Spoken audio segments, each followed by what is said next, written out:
caros, momento da pregação e oração no ar. Já que estamos no final de semana, vamos fazer duas edições, uma de dia e outra de noite. E nessa nós vamos falar acerca da primeira parte, nesse primeiro momento, que é o da pregação, acerca de algumas recomendações do Senhor, passadas pelo apóstolo São Paulo aos Tessalonicenses. Então, o texto base se encontra em 1 aos Tessalonicenses, capítulo 5, versículo 12 em diante. Leamos o texto sagrado. E rogamo-vos, irmãos, que reconheçais os que trabalham entre vós, e os que presidem sobre vós no Senhor, e vós admoestam, e os que tenhais em grande estima e amor, que os tenhais, portanto, em grande estima e amor, por causa da sua obra, tende paz entre vós. Rogamo-vos também, irmãos, que admoesteis os desordeiros, consoleis os de pouco ânimo, sustenteis os fracos e sejais pacientes para com todos. Rede que ninguém dê ao outrem mal por mal, mas segui sempre o bem, tanto uns para com os outros, como para com todos. Regozijai-vos sempre, orai sem cessar. Em tudo dai graças, porque essa é a vontade de Deus em Cristo Jesus para convosco. Não extinguais o Espírito, não desprezeis as profecias, examinai tudo e retende o bem. Abstende-vos de toda aparência do mal, e o mesmo Deus de paz vos santifique em tudo, e todo o vosso espírito e alma e corpo sejam plenamente conservados irrepreensíveis para a vinda do nosso Senhor Jesus Cristo. Fiel ao que vos chama, o qual também o fará. Irmãos, orai por nós. Saudai a todos os irmãos em ósculo santo. Pelo Senhor vos conjuro que esta epístola seja lida a todos os santos irmãos. A graça de nosso Senhor Jesus Cristo seja convosco. Amém. Lemos, portanto, a parte derradeira de 1 Tessalonicenses toda, que são preceitos diversos, votos, saudações, recomendações, dadas pelo apóstolo Paulo à igreja que se encontrava em Tessalônica.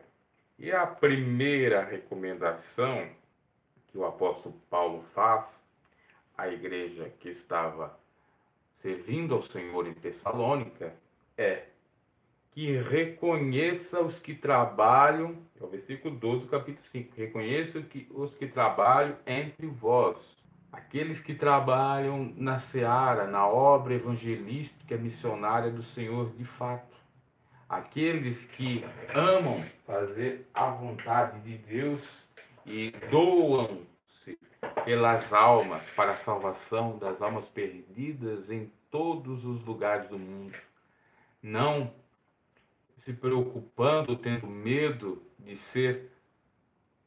reconhecer o seu trabalho árduo, né? Não desprezar, não querer taxar eles como se fossem os hipócritas, como se fossem os mercenários, né?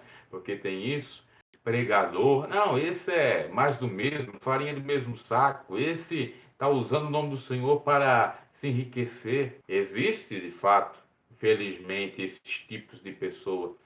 No entanto, existe também, por outro lado, pessoas que são de fato missionários, evangelistas, de fato, homens e mulheres de Deus, pregadoras do Santo Evangelho, que não ganham nada de bem material, de dinheiro para fazer a obra, que são que nem o apóstolo Paulo, que não queria ser pesado para a igreja, que só extrai ou pede aquilo que é essencial, é básico, por exemplo, a sua alimentação, para o cuidado do seu corpo e nada mais.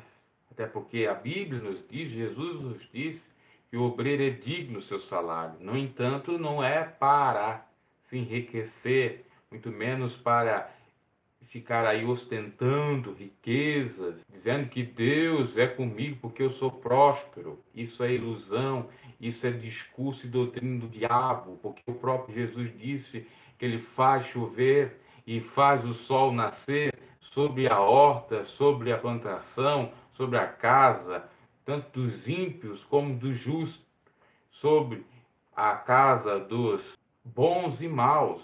Quer dizer, não existe meritocracia para o Senhor Jesus. Tanto é isso que ele lá em São Mateus 20 fala dos trabalhadores, que tinha alguns deles que trabalhavam muito tempo e iam receber aquele dinheiro, né, um salário que tinha naquela parábola. E chegou os novos e trabalharam ali 2, 3 horas ou dias e receberam a mesma quantia que aqueles que já estavam há muito tempo trabalhando. E aqueles se indignaram. E o Senhor Jesus respondeu: não venha para cá com isso, porque eu sou bom, eu dou a quem eu quero o que eu quiser. Então veja que para Deus não existe meritocracia, existe sim favor imerecido, graça. Nós não merecemos nada e o que ganhamos é por misericórdia do Senhor. Então, creem disso, essa doutrina de dizer, não, eu sou abençoado e próspero porque de fato eu tenho Jesus, isso é bastante. Do contrário, não se pode pegar e generalizar, ou seja, colocar todos no mesmo nível, no mesmo patamar. Estariam, porque a Bíblia nos diz que são muitos chamados, poucos escolhidos. A Bíblia nos diz que nem todos vão porfiar, lutar por entrar pela porta estreita, pelo caminho apertado.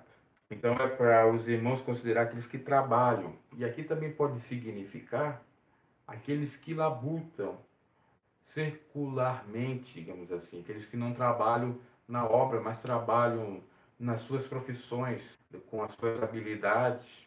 Tem, por exemplo, a profissão de carpinteiro, de pedreiro, qualquer que seja. Tá? É para considerar esses tais também, no sentido de não abusar da boa vontade deles, no sentido de não é na terra, não é mesmo. Então também não é para explorá-los e também nem dar fardo pesado para os tais. Olha, o sujeito só fica trabalhando e não quer fazer a obra do Senhor. Ora, ele não vive da obra.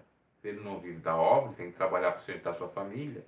E ele pode estar lá no seu trabalho adorando o Senhor, louvando o Senhor, em pensamento, orando.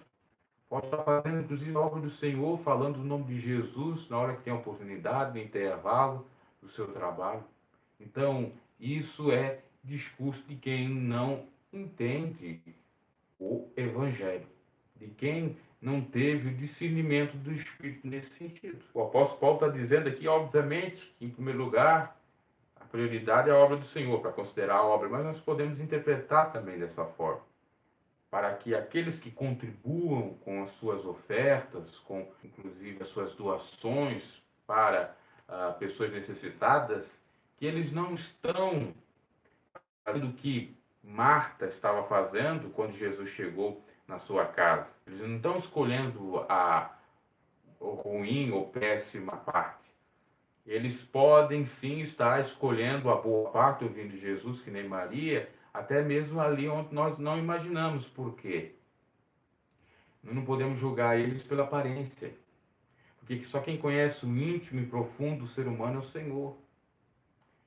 É óbvio que existem pessoas que estão tão afadigadas com as coisas dessa vida, que realmente servem ao Deus Mamon, são escravas do dinheiro, do trabalho. Isso é pecado, erro. Por que é pecado, erro? Porque destrói o próprio corpo e destrói a própria alma. E quem destrói o seu corpo, que é o templo do Espírito Santo, o mesmo Deus destruirá. E quem destrói a sua alma, porque está lançando ela para o fogo do inferno, está se distanciando de Deus, esse não tem parte com Deus. Porque você analisar, existem pessoas que realmente têm aquela ambição, né? Não que a ambição seja pecado, você tem a ambição de ter uma vida digna, de ter uma família, você tem a ambição de ter um melhor posto no seu trabalho, de estudar, enfim, isso não tem problema algum. O problema é o excesso, é o amor ao dinheiro, à riqueza e desprezando o Senhor, né? Não sendo grato ao Senhor. Pessoas que são workaholics, os viciados em trabalho. Eles ficam trabalhando quase 24 horas por dia e não reservam nenhum momento para o Senhor. Deus fez o mundo em 6 dias, no 7 descansou. Claro que não é para guardar o sábado, eu estou dizendo simbolicamente, estou dizendo que ocorreu de fato. Se o próprio Deus descansou, por que, que nós não podemos descansar e fazer a vontade do Senhor? Né? Tem que ter o período de descanso, tá? E quem trabalha normalmente, comumente, tem esse período, no intervalo do meio-dia, se faz serão também tem um período, isso é até garantido pela lei trabalhista. Agora tem gente que trabalha compulsoriamente ou compulsivamente. Aí fica complicado. Por que fica complicado? Porque ele está destruindo até o seu corpo, a sua mente, o seu físico, está se desgastando emocionalmente com aquele trabalho, aquele estresse do próprio trabalho. E depois a pessoa se encontra, se depara com problemas de ordem psicológica, psíquica e corporal e não sabe por quê. Esforço demasiado. Bem como depois a pessoa acaba sofrendo com sofrimentos de ordem sentimental. Por quê? Porque está gastando com aquilo que não traz alimento para a sua alma, que não traz benefício para a sua alma. A palavra do Senhor nos fala em Salmos que os servos, eles bramam pelas águas. E a nossa alma brama, ou seja, implora, clama pela presença do Senhor. E quando não se tem, está distante, o que acontece? A pessoa fica deprimida, amargurada, a pessoa não tem mais perspectiva de vida, a pessoa não consegue enxergar novos horizontes, não consegue ter paz, sossego, e isso é condenado. Agora, o fato de trabalhar para o seu próprio sustento não é. Inclusive, o apóstolo Paulo vai dizer, numa outra epístola, talvez na segunda, de Tessalonicenses, Deus diz para Adão e Eva, quando eles foram expulsos do paraíso, para fazer o quê? O que disse lá? Do suor do teu rosto ganharás o teu pão, para Adão. E a mulher, ela iria sofrer quando desse à luz. Então, nós temos que pensar o seguinte, que nós não podemos ficar aí vadiando. Aí muitos dizem que aqueles que fazem a obra do Senhor são vadios. São aqueles que fazem a obra do Senhor não são vadios e nem vagabundos. Estão escolhendo a boa vocação ou profissão. Não é profissão, é vocação. Estou escolhendo aquilo que de fato Deus quer. E eles tendo possibilidade para fazer a obra do Senhor, então, que façam. Porque a Bíblia nos diz que o trabalho do Senhor não é vão. Os outros trabalhos são vão. Por que eles são vão? Eles até servem para o nosso sustento, para suprir nossas necessidades. No entanto, uma hora nós vamos morrer. Tudo isso vai se findar. É perecível, é momentâneo, é transitório, é efêmero da nossa carne, trabalho comum, secular. Estamos tendo travação aqui. Veja para o sustento do nosso corpo. Agora, o trabalho do Senhor é o sustento para a nossa alma. E quem consegue ficar integralmente trabalhando para o Senhor, está revestido. Então, é para considerar ambos. E os que presidem sobre vós no Senhor, aquele é específico, no Senhor, e vos admoestam. Os que presidem, aqueles que estão na frente do trabalho, na liderança, aqueles que são chamados de pastores que velam, que vigiam, que zelam pela sua alma, pregando evangelho, pregando, a sã doutrina do Senhor, se dedicando ao máximo, doando-se até aquilo que não pode doar para fazer, de braços cruzados para a salvação de todos, tanto dos gentios como dos judeus, e aceitar obviamente seu nome e a sua doutrina, que ele fosse o Filho de Deus. Então, é para considerar esses tais, os que estão nas lideranças, liderando. E, claro, é para respeitar e considerar os que fazem a obra do Senhor em geração. Estava pensando, mais vale quando reconecta e conecta do que quando trava, porque eu não sei se o que eu falei está passando, vai ser transmitido ou não. Não estou tendo retorno. Então eu estava dizendo, meus caros, que os cristãos, esses não mesmo. Glória, glória ao nome do Senhor. Olha, voltou. Não sei. Vamos lá. Então, consideramos tanto os que trabalham e os que presidem. E aqui também serve para os tais que governam, repartições públicas, que são administradores e tal, que é para nós termos também respeito a eles, claro, se forem corruptos, procurar os meios adequados para fazer cessar essa corrupção, para que eles possam responder num processo e ser julgados se é que estão fazendo as coisas erradas e condenado à prisão. E a mesma coisa sirva para aqueles que estão na sede da obra. Seguimos uma doutrina muito forte, rígida, e ele até às vezes não segue e tal. Isso é um pouco hipocrisia. Existe, infelizmente. Se está dando resultado, se ele realmente cumpre o que fala, se ele não é que nem o padre, né? Faço o que eu digo, mas não faço o que eu faço. E tem pastor que também faz isso também. Tem que analisar, examinar e tudo, e retendo bem o que vai dizer mais adiante. E os que têm em grande estima e amor por causa da obra. Então é para ter grande estima, grande carinho e amor por causa da sua obra, por causa do seu trabalho no Senhor. É para os ajudar, aqueles que de fato você vê que eles fazem a obra de Deus. Tende paz entre vós mesmos, não é para semear discórdia, contenda. É óbvio que se houver pecado, erro, e você vai ver, você não vai ficar contente com aquilo, você vai entregar, vai pelo qual venha fazer com que aquele que está na frente ou mude seus posicionamentos ou seja tirado do cargo porque não está de acordo com a palavra de Deus, né? Isso é o grande problema, porque muitos pregam esse versículo assim, não, a Bíblia fala que é para nós ter paz entre os irmãos, quão bom e quão salve é que os irmãos vivam em união. Claro, vivem em união de acordo com a sã doutrina do Senhor. Quando não tem a sã doutrina do Senhor, nada vale aquela união, aquela harmonia não tem valor algum, é uma harmonia carnal, mundana, diabólica e nada mais.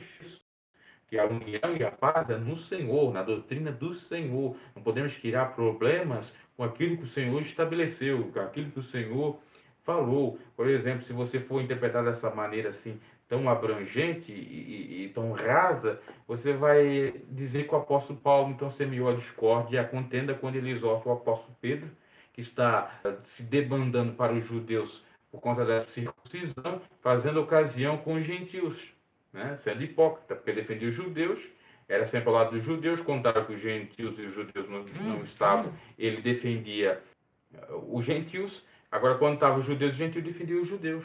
Então criava contenda, era um meio até de fazer acepção de pessoas. E Paulo, novato, veja que não tem essa questão, não, eu já estou mais anos no Evangelho, eu já falei lá daquela parábola que o Senhor Jesus falou acerca dos trabalhadores, porque quando Deus dá autoridade, Deus escolhe, pode ser qualquer um. O apóstolo Paulo é um exemplo desse. Pedro já estava há bastante tempo na igreja, o apóstolo Paulo logo já veio e Deus já colocou ele como pregador dos gentios. Então, se muitos forem interpretar esse versículo, vão dizer que o Paulo fez errado. Não fez. Foi em nome da paz, foi em nome da harmonia e para que, de fato, acabasse a dissensão e houvesse justiça. Então, a paz, às vezes, para tê-la é necessário, não diria o conflito, no mínimo o diálogo, que para muitos pode ser interpretado como um conflito, como uma contenda, no mínimo uma entrega, claro, que deve seguir alguns requisitos, pressupostos para que realmente não dê escândalo. Jesus fala com relação ao irmão que pecar, né, que é para repreendê-lo diretamente ele. Se ele não receber a repreensão, então levar até a igreja. Se diante da igreja ele não se arrepender, então é para considerar ele como republicano, como pecador, como um qualquer é para ser exonerado do cargo, pastor. É para ser tirado da liderança e nem considerado como um pastor. Ocorreu aí, eu estava até estudando esses tempos aí, o fato do time Swagger, que pregava, o pregador da Assembleia de Deus dos Estados Unidos, em 1988, foi pego em Louisiana num prostíbulo, ou como uma prostituta num motel. Isso foi descoberto, houve fotografia comprovando, né? Ele se humilhou, era um pastor muito famoso aí, televisivo, ainda é, mas agora já não com tanta fama assim, tem seu ministério próprio, não está mais na Assembleia de Deus, porque parece que ele teve outra recaída também, caiu, e agora teve alguns outros escândalos também envolvendo seu nome, então ele já está com 80 e poucos anos, na época ele deveria ter aí 40 e poucos, 50 anos, então ele ali é semear contenda. Não é, foi comprovado, viu, pecando, pronto, está evidenciado. Aí ele vai se humilhar, mas não se arrepende de fato, porque pego ele com as mãos na boticha ou com as calças riadas novamente, e aí, como é que fica? Para pensar. Né? Mas os defensores da libertinagem, do pecado, não, está machucando os irmãos. Ah, essa alma é de Jesus, você está sendo muito rude, ela vai para o inferno por causa dessa tua repreensão. Ora, ele teve oportunidade, foi repreendido, foi dada a demonstração, foi dada outra oportunidade, não quis saber, pronto, chega, já era, já deu. Que ele pelo menos seja humilde e passe pela aprovação e vença a aprovação. E na realidade não é aprovação do nada, é uma aprovação advinda do pecado, é uma consequência advinda do pecado. Então nem pode ser chamado de aprovação, porque muitos dizem assim, ah, irmão, eu estou passando uma aprovação, uma luta, né?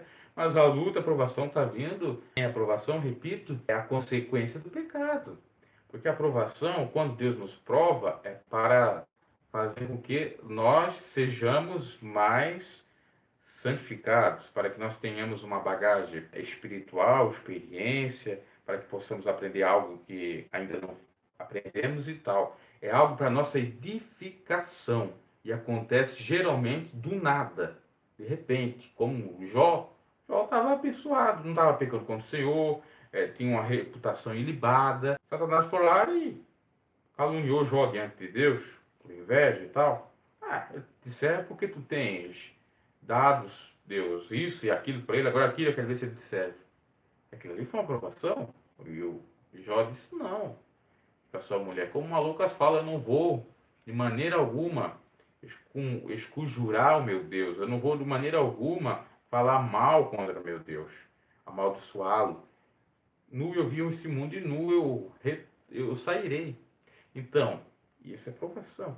Agora, aquilo que Davi passou era aprovação?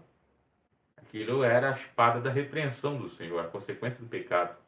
Pelo fato de ele ter roubado a mulher de Urias, Batseba, ou Betseba, como preferir, ter cometido primeiro o adultério e depois, para encobrir o adultério, ele acabou fazendo o quê? Homicídio.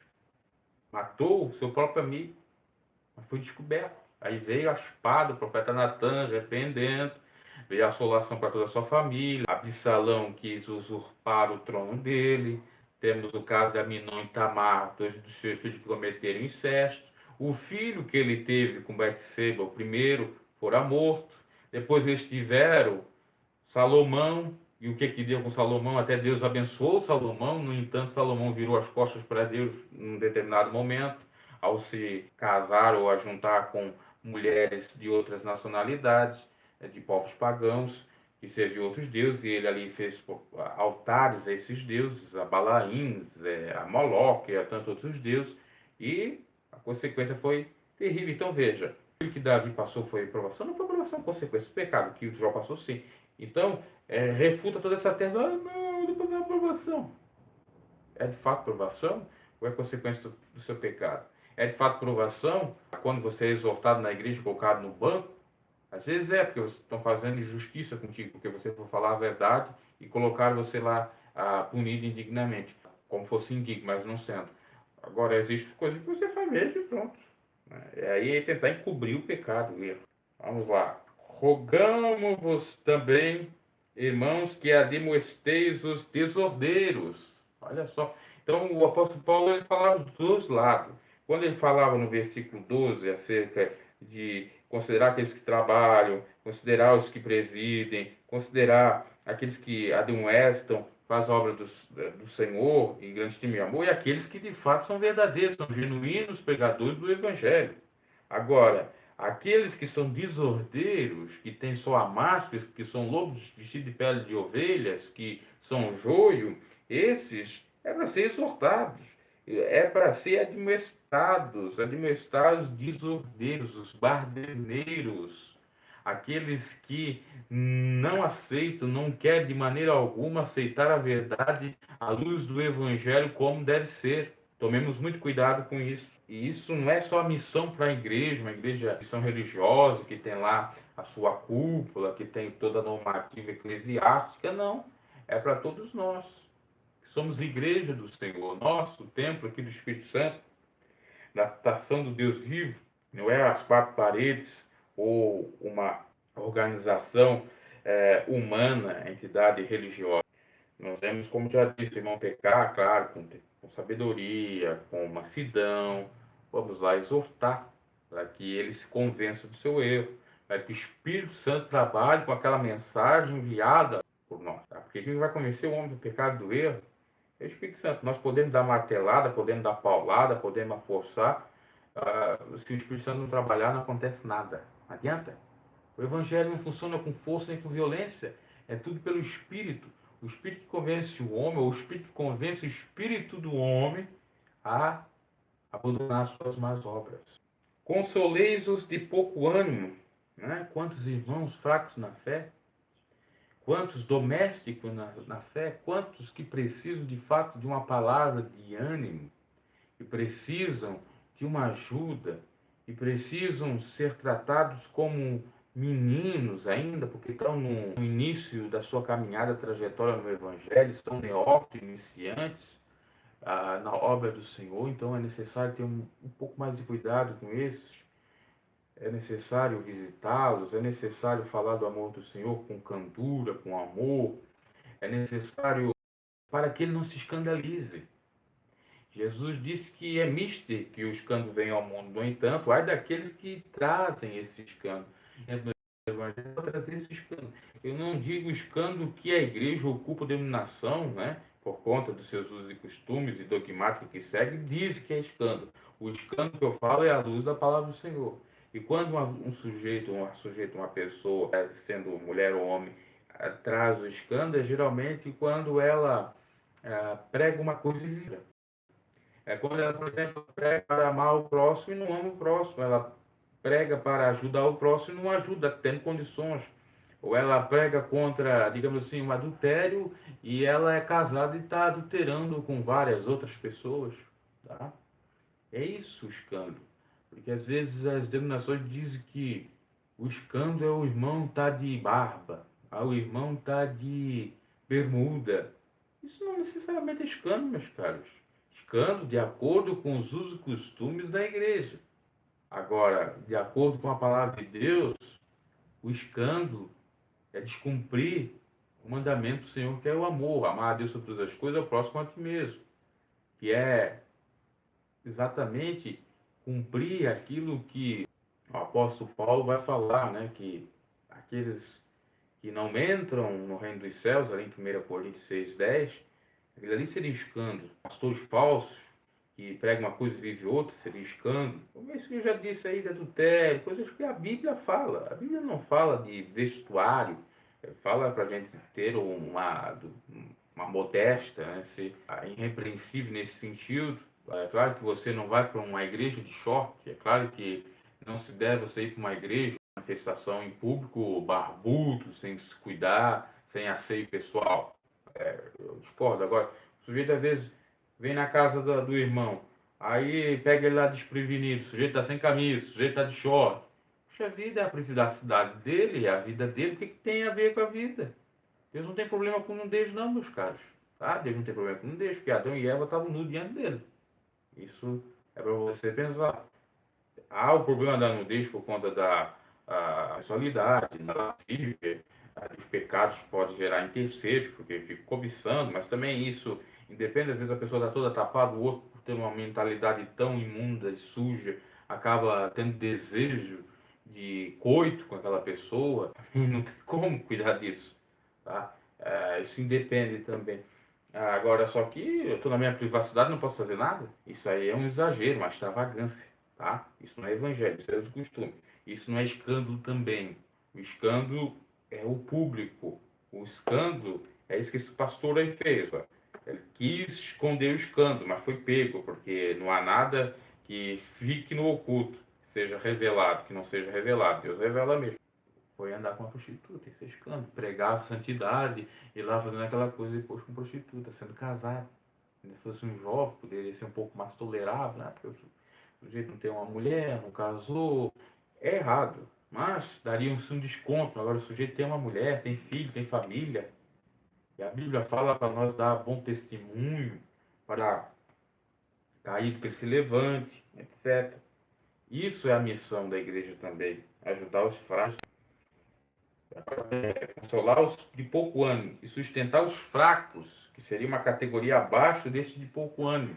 O que seria? Os de pouco ânimo, aqueles que estão desanimados, até não tão bem caídos assim, têm fé, mas essa fé está um pouco esfriada, está com um pouco de dúvida, então não tem ânimo para nada. Ah, eu não vou fazer algo do Senhor porque não tem recompensa. Ah, eu não quero trabalhar. Também pode ser. Porque vejo benefício algum, porque eu estou desanimado, eu não quero nada mesmo. É o iniciozinho, tá? Isso com relação à obra. Com relação à vida pessoal do camarada, né? O seu cotidiano e tal, temos aí a questão do estresse e da depressão. Ou aquele que estaria de pouco ano está com um estressezinho. E o que está fraco mesmo, esse está com depressão. Está já uma categoria, um nível bem mais abaixo, bem down mesmo. E a Bíblia diz para nós ser tolerantes com os fracos na fé. E depois o apóstolo Paulo vai falar com relação na Santa Ceia, tem muitos que tomam indignamente, por isso que estão fracos, estão dormindo e tal. Isso seria uma consequência do pecado. Mas não necessariamente aqui quer dizer consequência do pecado, tá? Porque existem pessoas que desanimam. Elias se desanimou diante. Olha, o que Elias teve? Olha, acho que foi as duas coisas juntas. Foi estar de pouco ânimo e estar fraco. Porque Elias se desanimou por não ter homens para lhe ajudar a combater a Baal, a Acabe e a Jezabel. Então desanimou. Olha, eu sou melhor mais que os meus ancestrais, meus pais, eu sou melhor que eles, então eu quero que o Senhor me mate. E Deus tem o poder de matar, de fazer reviver, de fazer tudo. Então, Deus tinha reservado um futuro, um destino diferente para Elias, e que era o arrebatamento.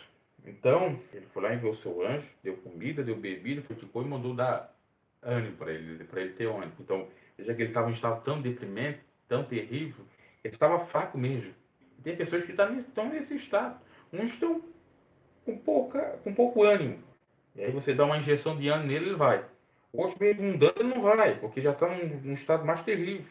É necessário da comida, é necessário da bebida, um tratamento mais longo, né? Um tratamento, porque não depende do contexto, medicamentoso, simbolicamente e também às vezes literalmente, quando o sujeito, por exemplo, está com uma depressão profunda, né? Está com um problema de ordem psíquico bem terrível. Aí muitos vão dizer, ah, mas quem está com depressão está com o diabo, está pecado. Então quer dizer que Elias estava com o diabo?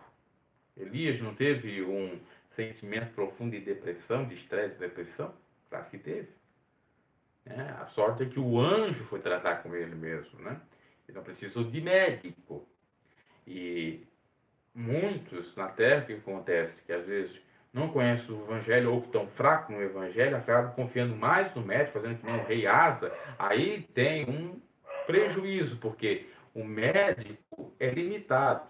Deus é ilimitado, tá? Tem coisas que é só para Deus fazer, tá? Então nós temos que pensar nesse sentido. Tem coisas que é para manifestar a sua glória, tá? Então, da glória do Senhor.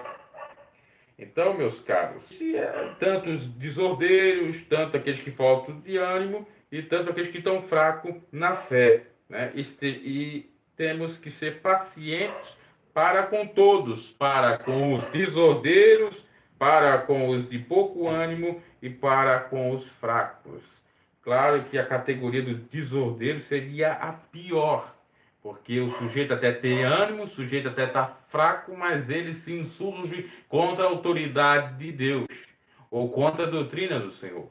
O que está de pouco ânimo, ele não se insurge, ele só cede, ele recua. E aquele que está bem fraco mesmo, ele já nem faz mais nada. Ele já se entrega. É nesse sentido. Então nós temos que ter paciência, obviamente, para com todos.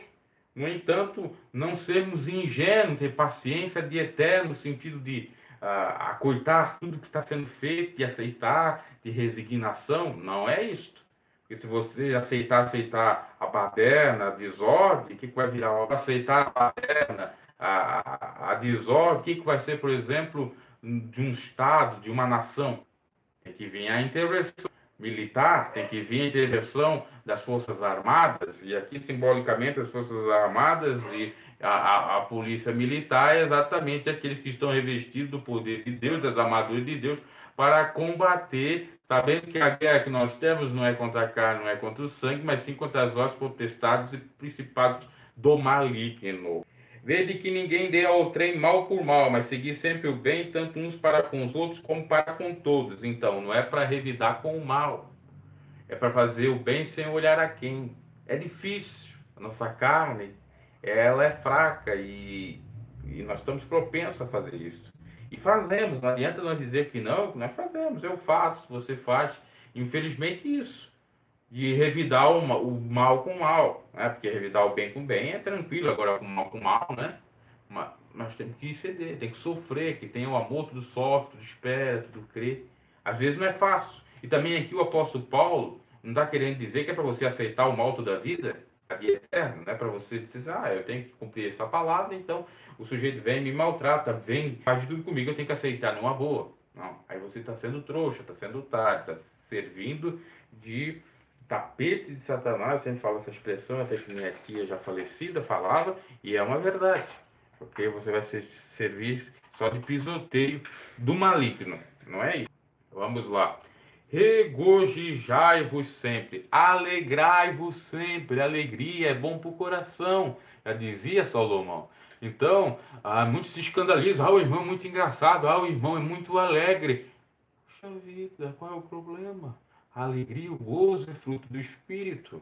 Quem tem o Espírito de Deus é alegre. É claro que a alegria do Senhor é diferente. O Senhor é diferente da alegria do mundo. E a alegria do Senhor é a nossa força. O regozijo do Senhor tem uma diferença. Não é um regozijo carnal, né? Agora, nós sermos pessoas assim que fiquem cabeças baixas ou tristonhas para sempre, né? Porque também não tem pecado algum ser triste, ou ter uma tristeza, né? Ou ter um período de consternação, né? Derramar lágrimas, não tem problema algum. Agora, o fato é que nós devemos ser alegres. E por que vamos sermos alegres? Pelo fato de que nós conhecemos a verdade. Jesus paz, não como o mundo dá, diferente. Então, se é uma paz diferente, vamos acreditar nessa paz.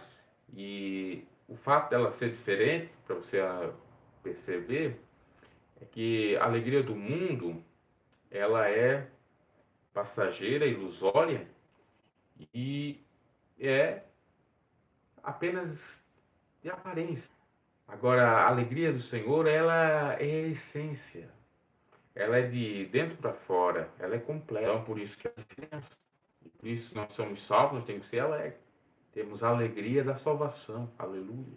Inclusive, a palavra aleluia, para algumas interpretações de rabinos, dos hebreus, ela pode até significar alegrai-vos.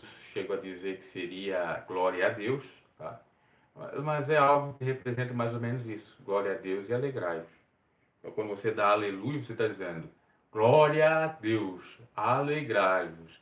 Aí você só vai falar isso da boca para fora, não vai vivenciar isso, não vai ter alegria, não vai ter bom ânimo. Regozijai-vos sempre, continuamente. Não é ser bipolar, agora eu estou com uma alegriazinha porque já vem uma tristeza. Não. Sempre, é claro que vem angústia, vem sofrimento, mas que isso não venha servir para atrapalhar a sua alegria e que isso passe incólume, ou seja, que não venha lhe atingir profundamente a ponto de te derrubar. E se de alguma forma te derrubar, você tem que se alegrar que o Senhor é poderoso para te reerguer do chão e te levantar, tá? Pensando nesse sentido.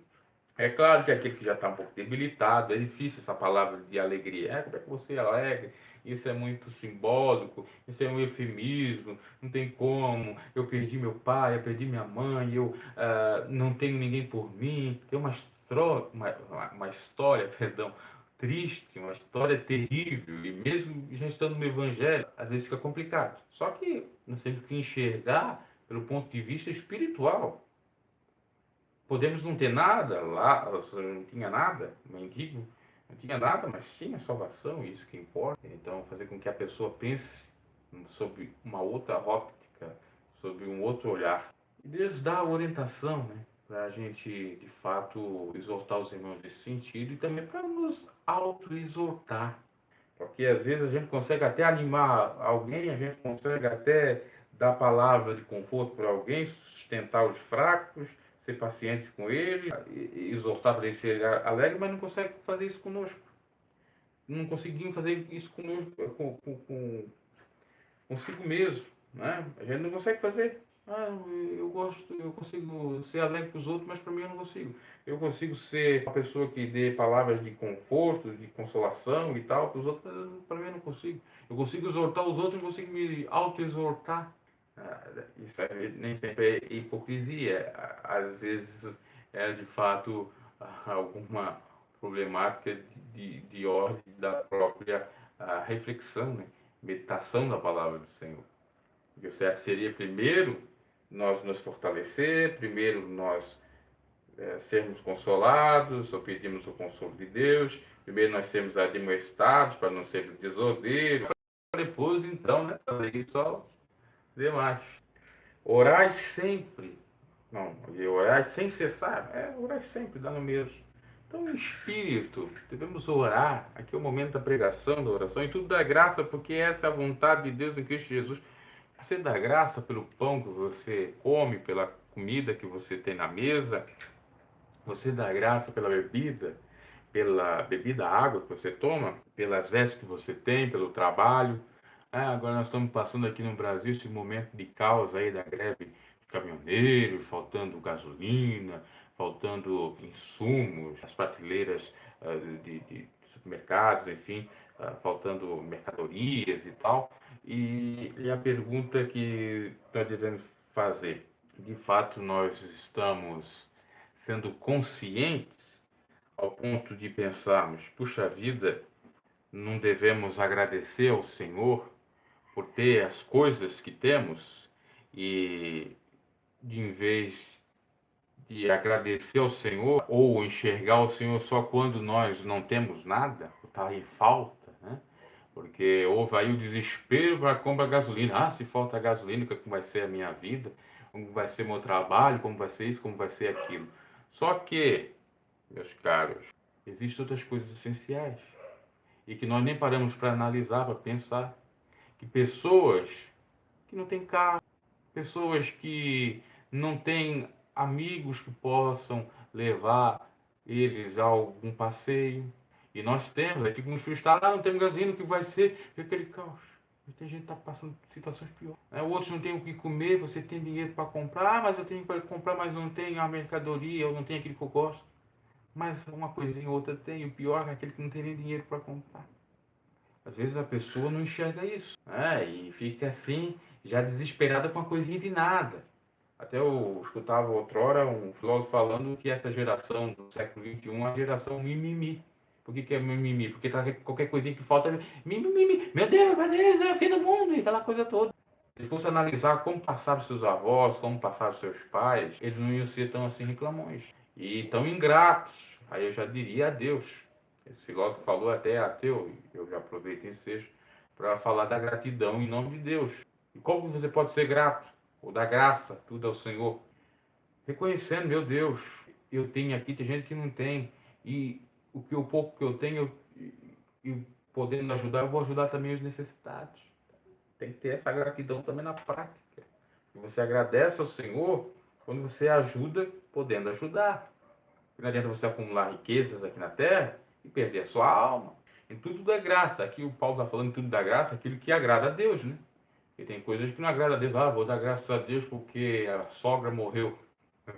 Vou dar graças a Deus porque aquela mulher feia, gotinha, morreu. Agora eu posso casar. Não é isso. Graças a Deus, nessas mínimas questões que são válidas, né? Que são, assim, de fato, algo que mereça a nossa atenção e que nós devemos fazer por conta exatamente de estar ocorrendo aquilo, pelo fato de estarmos tendo aquilo. Em tudo dai graça, porque essa é a vontade de Deus. Então, em Cristo Jesus, é a vontade do Senhor me dar graça. Você tem que agradecer. Glória ao Senhor, graças te dou. Não extingais o Espírito. O que é extingar o Espírito? Aqui, inclusive, o Espírito está com letra maiúscula. Obviamente, falando não do Espírito do homem, do Espírito Santo do Senhor. Extinguar, extinguir, destruir, acabar, de uma vez por toda com o Espírito. É o que está acontecendo aí nessas igrejas chamadas sensacionistas, acho que esse é o termo. São aquelas que acreditam que cessou o milagre, os dons do Espírito Santo, o operar de Deus, pelo fato de que aquilo que no passado ocorreu só foi para aquela época, para o início e o crescimento da obra, e que agora não se faz mais necessário e que agora Deus não opera mais, porque aquilo era temporal e não atemporal, ou seja, era só para aquele momento. E aí eles caem exatamente numa armadilha do maligno e não enxergam a verdade que a própria palavra de Deus nos diz, e Deus é único, não muda. E se ele é imutável, como que não vai operar os mesmos sinais nos dias atuais? Se o próprio Jesus chegou a dizer que se creres, maiores obras do que essa fareis, mais obras do que ele fez. E ainda disse: os sinais seguirão aos que creem. Mas os eruditos, teólogos, por se apegar mais ao conhecimento que é esteiro, que é animal, que o apóstolo Paulo considerou, desprezam o agir do Espírito Santo, porque o agir tem que ser deles próprios. Eles têm uma visão carnal do Evangelho. A Bíblia diz para nós crescer na graça e no conhecimento do Senhor e Salvador Jesus Cristo. A graça, favor e merecido. E o favor e merecido está exatamente incluso os dons da manifestação de Deus. E o conhecimento seria exatamente o estudo, a revelação das coisas do Senhor. Né? Aquilo que ele disse aos seus pequeninos, que era mister falar em parábolas e que eles teriam uma interpretação daquelas parábolas. Tá? Nós não devemos de maneira alguma eliminar o Espírito Santo da nossa vida. E como que nós eliminamos o Espírito Santo da nossa vida? Quando nós o entristecemos.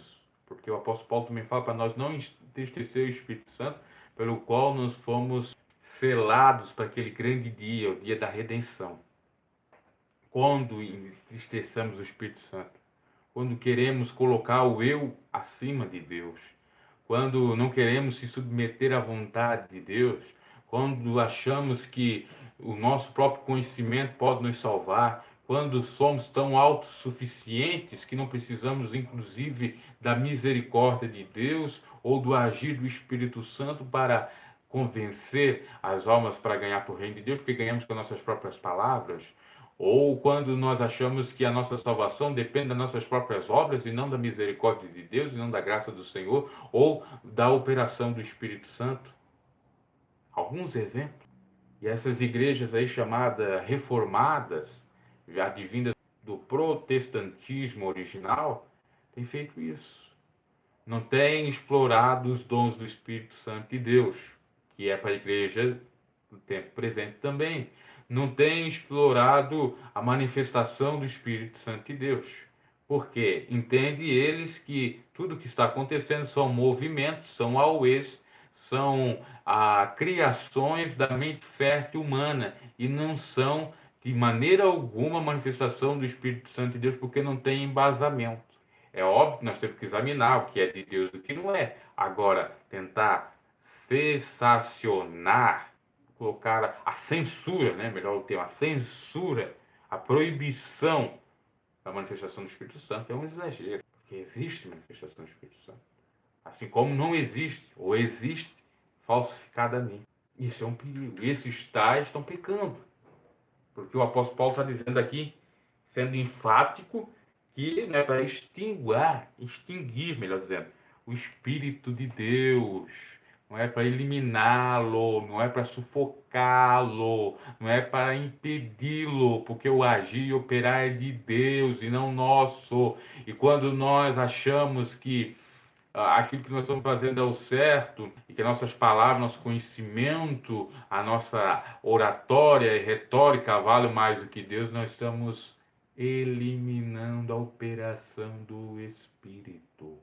Aí se cumpre aquilo simbolicamente, que eu sei que é interpretado de outra forma, quando Paulo fala que a letra mata e o Espírito vivifica. Paulo está se referindo ali, obviamente, da lei, está se referindo ao Torá, melhor dizendo, ao Pentateuco, as leis mosaicas, cerimoniais e tal. Aquela letra mata, porque a letra, de fato, a lei matava aqueles que faziam errado as coisas, aqueles que eram adúlteros, prostitutos, enfim.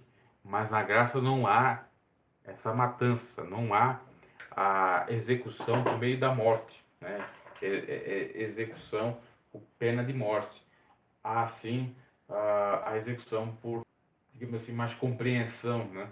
É claro que a pessoa vai passar por alguma consequência do seu delito, do seu pecado. Agora, simbolicamente, realmente confirma isso, que a letra, o estudo, que é um estudo para se gabar, porque não é pecado algum estudar, mas você se estudar, ter aquela vaidade, né? Ter aquela soberba, ter aquele conhecimento notável, aquele conhecimento maravilhoso, isso aí realmente mata, o espírito vivifica. A lei do homem mata, o espírito vivifica. Isso é a lei também, se eu for analisar, porque são normas, são ordens normativas de uma entidade religiosa que diz, olha, essa manifestação aqui do Pentecoste não existe. O movimento pentecostal aqui na nossa igreja não vai existir, não existe. Eu não estou falando nem do reteteté. O reteteté tem muitas coisas aí que não são de Deus, não, são antibíblicas. Agora, o simples fato de você falar em línguas é proibido na igreja. Se a Bíblia fala de falar em línguas, né, de profetizar, muitos dizem que é o dono da palavra, ok, mas existiam os profetas. Tem a palavra e tem a profecia, é uma diferença. Não tem dono de cura, não, vai para os médicos de cura, lá são uma manifestação da cura. Não é isso. Existe sim. Pode ser poucos que são usados nesse dom. Agora, dizer que não existe, isso é muito perigoso. Não despreze as profecias, interpretam as da Igreja Reformada, entre outras. Não, aqui a profecia que está falando é a palavra, né? É o dom da palavra, é a própria doutrina do Senhor. Não é, meus caros. Não necessariamente. Se não estaria aqui, não desprezei as administrações do Senhor ou a palavra do Senhor. Para desprezar as profecias que Jesus falou acerca da sua vinda, aquilo ali é profecia. Do que os profetas no passado falaram acerca de Jesus que se cumpriu. E algumas coisas vão se cumprir também. Aí não tem presente. Do Apocalipse que se fala.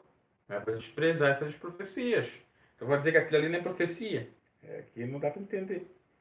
É claro que eu entendo que existem muitas pessoas que querem dizer que são profetas, que estão falando em nome do Senhor e não estão falando da sua própria carne. Existe, mas não quer dizer necessariamente que todos são assim. Examinai tudo, retende o bem. Aqui há uma divergência, e muitos dizem que esse examinar tudo não é o que comumente muitos pregam, dizendo que é para nós examinar tudo no mundo e guardar aquilo que é bom, aquilo que serve, que tem bom proveito. E dizem que, de fato, o que está sendo referido aqui pelo apóstolo Paulo é com relação a Taná, ao Velho Testamento. Examinar todo o Velho Testamento e guardar o bem, porque naquela época não tinha confecção aqui do Novo Testamento. Olha, é válida essa interpretação, vou dizer que não é. No entanto, aqui não está sendo claro, porque ele poderia aqui estar dizendo o seguinte: examinai tudo, ou todo, os profetas, a lei. Jesus falou, de mim já falaram os profetas, de mim falou a lei, de mim falou. Ele cita os livros, ele cita as passagens do Velho Testamento. Se Paulo quisesse dar ênfase ao Velho Testamento, às escrituras do Velho Testamento, ele teria citado aqui também. Há de se pensar nesse sentido. Então eu interpreto que aqui é tudo, não só o Velho Testamento, é tudo, é novo, é velho, é todas as escrituras que nós temos até atualmente, aquelas que até são consideradas apócrifas, não inspiradas, não reveladas em oculto, em secreto, que não tem uma autenticidade comprovada, ou seja, o autor do livro, um autor desconhecido, ou gera certa dúvida para dizer quem seja o autor e tal, é para examinar tudo.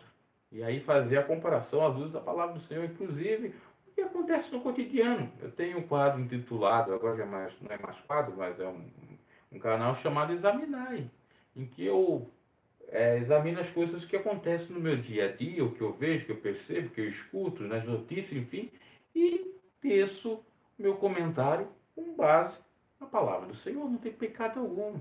Porque muitos dizem o seguinte: você não pode ir lá porque senão você vai se contaminar. Olha, há uma diferença. Por exemplo, você precisa ir passar por aquele local, não tem outro caminho. E aí, como é que vai? Você não vai? E é urgente. Vai ter que ir. Agora, o simples fato dele passar, ele vai se contaminar? Se, às vezes, ele não passando naquele local que seria considerado como imundo, como algo abominável por Deus e tal, ele peca. Então, isso é balela. Né?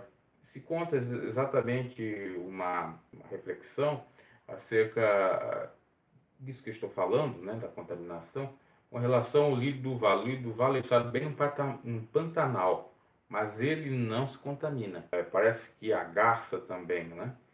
Existem animais que andam exatamente no Pantanal, naquilo que é mais assim, podridão e tal, e não se contaminam. E nós cristãos, como somos sal da terra, então num mundo que é insípido, sem sabor, nós os cristãos que somos a luz do mundo, estamos no mundo de trevas, nós não temos como fugir disso. Nós temos que resplandecer a luz nas trevas e ser o sal nesse lugar insípido.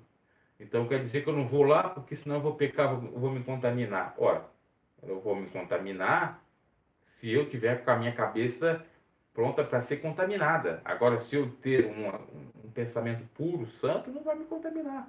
Mas a Bíblia fala para nós fugir da aparência do mal. As más conversações vão corromper o rosto. Isso é, meus caros, quem vai assiduamente, quem vai constantemente. Se você tiver amizade com um sujeito que realmente não está afim do Evangelho, e você vai prolongando essa amizade e tendo um convívio até muito mais forte com essa pessoa, né, e aí esquecendo de reservar o momento para Deus, realmente você vai ser corrompido. Do mesmo modo que se você for para um determinado lugar toda a vida, você vai acabar esquecendo de alguma forma de Deus. Então, isso que é o condenado. Agora, não necessariamente você estar naquele lugar ou ir para aquele local ou fazer determinadas coisas que possam ser assim erradas. Examinar tudo, então retendo bem, guardo bem, você vê, eu vi, por exemplo, eu vi o resultado daquele que teme ao Senhor e daquele que não teme ao Senhor. Daquele que é fiel para sua esposa, né, e por isso tem a benéfica. Aquele que é fiel a Deus e por isso é fiel à sua esposa. E aquele que não é fiel ao Senhor e não é fiel à sua esposa. Né? Você vê a diferença. Né? Você vê que é a diferença. Então você vai guardar o quê? O bom. É bom temer ao Senhor e ser fiel à esposa, porque ela tem benéfico. Eu não vou ter que pagar, se tiver filhos fora do casamento, pensão. Né? Eu não vou ter conflito com os outros meus filhos. Eu não vou ter conflito com outras mulheres. Né? Eu não vou perder meu patrimônio, meu sossego, a minha paz, sim. Alguns exemplos aí você vai guardar o bem, porque você pode fazer essa análise, não tem problema algum.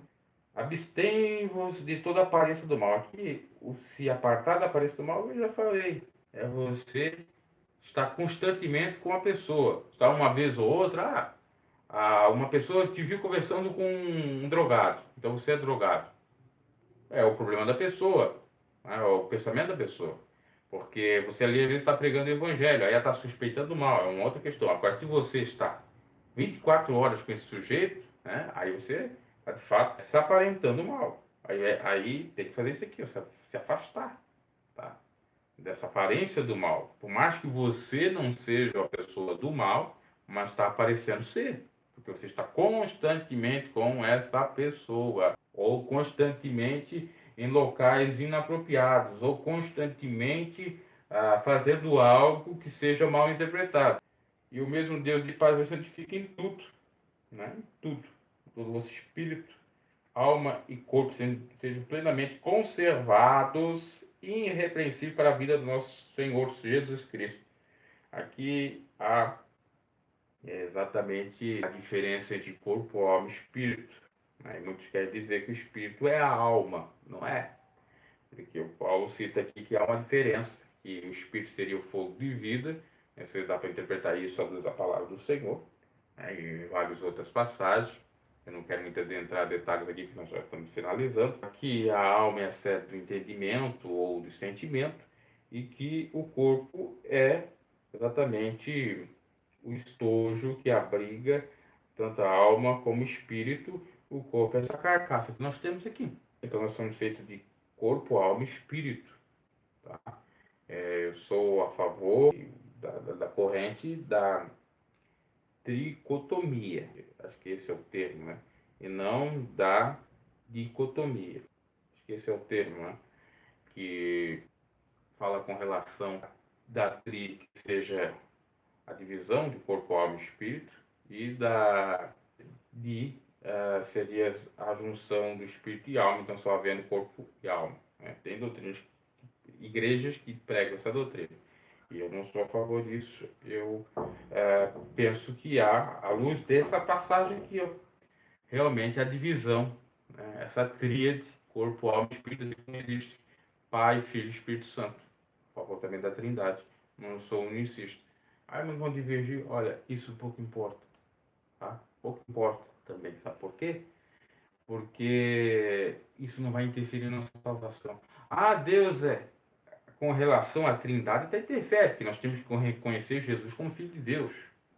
E que ele é uma pessoa à parte da Trindade. Agora, com relação aqui, às vezes até pode gerar uma dúvida do corpo, da alma e do espírito, não tem tanta importância assim, não. Porque a alma e espírito, né, essas vão voltar para Deus, essas vão ter destino. O nosso corpo aqui não vai mais ter. Esse corpo aqui está, que vai ser mudado, né? De corruptível para incorruptível. Então, nós temos que ter tanto o espírito quanto a alma como o corpo conservados. Se conserva um produto para quê? Para durar bastante.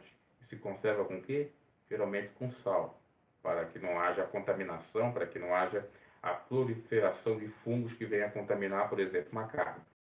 Irrepreensível. O que é ser irrepreensível? Ser irrepreensível é aquele que não é repreendido por ninguém, que não é repreendido por homem, por Satanás, pelo mundo, pela palavra. Por que ele não é repreendido? Porque se submete à vontade de Deus, sujeita à vontade de Deus, submete a ela, resiste ao diabo e fugirá de nós. Então ele é mais do que vencedor em nome do Senhor Jesus, porque faz a vontade do Senhor, então tem que ser repreendido. E quando for, é de modo equivocado, é o maligno agindo. Então, que sejamos conservados e irrepreensíveis para a vinda do Senhor Jesus Cristo, que está aí perto, tá? Está muito próximo mesmo. Fiel é o que vos chama, o qual também o fará. Quer dizer, ele nos chamou para a salvação e fará de fato tudo aquilo que ele prometeu para os céus e a terra, mas a sua palavra há de passar, tanto a sua vinda, como as bênçãos para nós dessa vida, como o galardão, etc. Tudo ele vai fazer. Orai, irmãos, orai por nós, quer dizer, é para nós orar também pelos nossos irmãos, né? Temos esse entendimento. Saudai a todos os irmãos em Ósculo Santo, que é a cumprimentação do apóstolo Paulo com a igreja de Tessalônica, né? Ósculo Santo quer dizer beijo santo, seria possivelmente um beijo no rosto, outros até interpretam que seria um beijo na boca, que inclusive isso é tradição na cultura do Oriente Médio, né? E Jesus veio daquela época ali, daquela época, que tinha talvez esse costume e veio daquela região, né? Se for, é aquilo que a Bíblia fala. Tudo é puro para os impuros, tudo é impuro para os impuros, tá? Até muitos chega a dizer que o beijo que Jesus, e até passei alguns filmes que o beijo que Jesus, que Judas deu em Jesus, foi na boca, um beijo da traição. Então veja que o problema não é o beijo onde que ele for. O problema é de fato a intenção maligna e perversa, né? Porque se o sujeito dá um beijo, se for no rosto ou na boca, mas é um beijo de cumprimento, de saudação, um beijo de realmente de fraternidade, não tem pecado algum, né? Às vezes não se escandaliza a mãe beijando o filho na boca, dando aquele selinho. Depende da intenção da mãe. Agora, se a mãe vai com pensamento maligno, até incestuoso com a criança, que a criança é indefesa, ela não sabe nem o que aquilo significa. Às vezes nem é bom dar na boca, porque a criança pode ser incentivada a beijar na boca de outras pessoas quando estiver na escola, outro lugar, também tem que tomar muito cuidado nesse sentido. Então a questão, né, volto a frisar, é da intenção da pessoa. Se a pessoa, da mente da pessoa, se a pessoa tem uma mente sã, pura, né, dando no rosto ou entrasse na boca, com aquele propósito, deixando claro que o propósito é aquele, não é beijo lascivo, né, para provocar o sexo ou a sexualidade, despertar a sexualidade, a libido de alguém, não é para enganar, é realmente porque é aceito diante da luz do Evangelho. Pelo Senhor, vos conjuro que essa epístola seja lida, vos peço, né? Eu quero, a todos os santos irmãos, epístola, essa carta, a graça do nosso Senhor Cristo seja convosco. Amém. Então, essas são as saudações derradeiras do apóstolo Paulo, e aí aprendemos muitas coisas interessantes, não é verdade? Medite, leia essa passagem que é muito interessante. Vamos agora para o momento da oração, até nós nos estendemos por demais aqui. E a oração vai ser breve também, cerca de 2 minutos, até porque não temos muito mais tempo.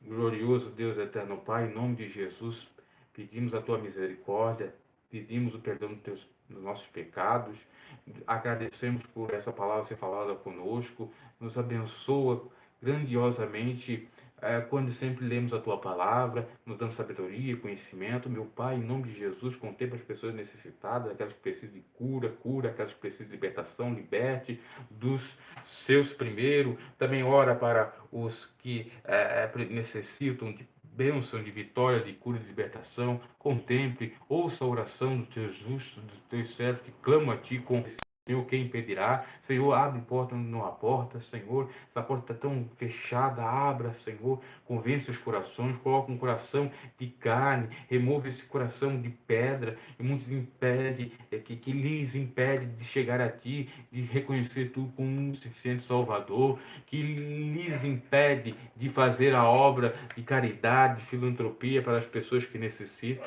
Ó Deus Pai poderoso, em nome de Jesus, continue realizando a Tua obra, realizando de uma maneira maravilhosa, através aí da live do YouTube, pelos pregadores que agora pregam, que nós temos essa possibilidade de propagar o teu evangelho pelo meio da internet. Abençoa a todos, abençoa os ouvintes, abençoa a todos que clamam a ti, buscam a tua misericórdia, que foram divinamente abençoados pela leitura e meditação dessa palavra que acabamos de ler, pois a tua palavra nos diz que é por meio da palavra e por meio da oração é que nós somos santificados, coisa que nós estamos fazendo agora, e temos certeza que essa santificação é válida para a tua operação, para que teus ouvidos possam estar abertos para nos ouvir as nossas súplicas, para que as tuas mãos possam estar estendidas para nos abençoar tremendamente, maravilhosamente. Ó Deus poderoso, ó Deus maravilhoso, louvado seja o teu nome, engrandecido seja o teu nome em nome de Jesus.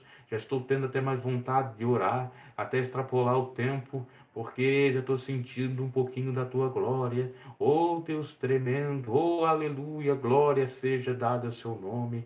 Deus poderoso, Deus de mistério, opera, Senhor, trabalha em nossos corações, que não seja simplesmente foguinho de palha, que não seja simplesmente, ó Deus, uma manifestaçãozinha da nossa emoção, da nossa carne, mas sim a tua real presença, a tua manifestação, que seja, Senhor, a tua operação nas nossas vidas, no nosso lar, na nossa família. Ó Deus tremendo, Pai poderoso, Deus de maravilha e de justiça, operai, Senhor, tu és a verdadeira justiça, peleja, Senhor, pelas nossas causas, peleja, Senhor, pelas causas impossíveis, porque tu és o Deus das causas impossíveis, tu és o Jeová Jireh, o Deus da providência. Provera, Senhor, o Cordeiro, provera, Senhor, a bênção, provera o milagre, a cura para aqueles que necessitam agora, para nossas vidas, Senhor, provera aquilo que nós necessitamos, ó Deus poderoso. Abra as portas, Senhor, dá-nos o entendimento para fazermos a tua obra, dá-nos o entendimento para alcançarmos aquilo que precisamos, necessitamos nessa vida. Ó Deus tremendo e poderoso, em nome de Jesus, nos abençoa, ó Pai poderoso. Ori canta lama surianda lamaia. Ori calama suri canta lamaste clama nabra shai de canta lamachei. Eri calamara uri canta lá surianda lamaste clama nai. Oh Deus tremendo e poderoso, opera Senhor, aleluia. Ori canta lamai, anda canta lá suri clama namai. Oh, glória, glória ao teu nome, opera, Senhor, opera mesmo. Ori canta lá, basuri canta lá, maste clama na machai. E canta lá, suri anda lá, mai, u canta lá, te clama na brachai. E Deus tremendo, glória, glória, glória ao teu nome. Em nome de Jesus, Senhor, confirma a tua bênção, confirma a tua vitória para a nossa vida, dos nossos familiares, para as pessoas que necessitam da tua bênção, da tua vitória. Em nome de Jesus, abençoa esse momento aqui da oração e da pregação. Oh Deus tremendo, abençoa, Senhor, também aqui todos aqueles que estão no canal, nos outros canais que eu tenho. Confirma a tua bênção, a tua vitória, assim te agradecemos e já, ó Deus, cremos no teu milagre, na tua bênção que já está sendo derramada. Glória ao teu nome, glória, glória, glória ao teu nome, Senhor. Louvado seja o nome bendito do Senhor Jesus. Amém, amém, Senhor. Graças a Deus, graças te damos. Diga amém, Senhor Jesus. Até a próxima, meus caros. Até a noite. Espero que até lá nós tenhamos aí alguém ou pessoas para estarem nos acompanhando nessa transmissão. Até mais. Paz e graça seja multiplicado na vossa vida em nome de Jesus. Glória ao nome do Senhor.